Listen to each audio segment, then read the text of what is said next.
বন্ধুরা, আজকে কিন্তু গ্রহণ লেগেছে। তো এখন বাজে দেখো এই দেখো,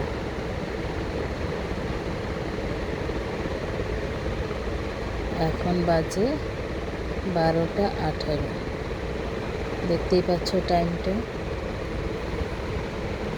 তো এখন বাজে 12:18, তো দেখতেই পেয়েছো। আর গ্রহণ লেগেছে, সবাই কিন্তু ঘুমিয়ে পড়েছে। আর বেশ আমিও ঘুমিয়ে পড়েছিলাম।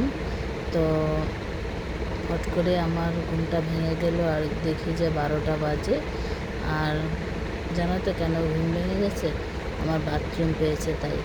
আর দেখো, এখন 12:18 বাজে, আর 1:26 গ্রহণ ছাড়বে। আর বলো তো, কি গ্রহণের সময় নাকি বাথরুম করতে নেই।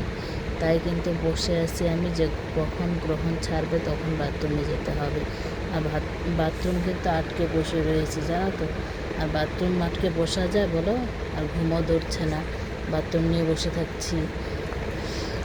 আর কখন যে 1:26 হবে তখন আমাকে বাথরুমে যেতে হবে। আর এই পর্যন্ত এখন বসে থাকি, কী আর করবো বলো, অপেক্ষায়। আর তোমরা কারা কারা গ্রহণের সময় বাথরুম করো না অবশ্যই কমেন্টে বলবে। আর আমাদের তো এটাই নিয়ম, গ্রহণ চলাকালীন বাথরুমে যেতে নেই, পায়খানায় যেতে নেই, এসব করতে নেই। তো আমিও কিন্তু সেই জন্য বসে আছি। আর সবাই কিন্তু এখন ঘুমিয়ে পড়েছে। আমি বললাম না যে আমিও ঘুমিয়ে পড়েছিলাম। তো চলো, আর কি করা যাবে, আর কিছুক্ষণ বসে থাকি, তারপরে বাথরুম করে এসে তারপরেই শুভ। বন্ধুরা, গ্রহণের জন্য কিন্তু বাথরুমে যেতে পারছি না, আমার অবস্থা খুব খারাপ। কী আর করবো, চলো।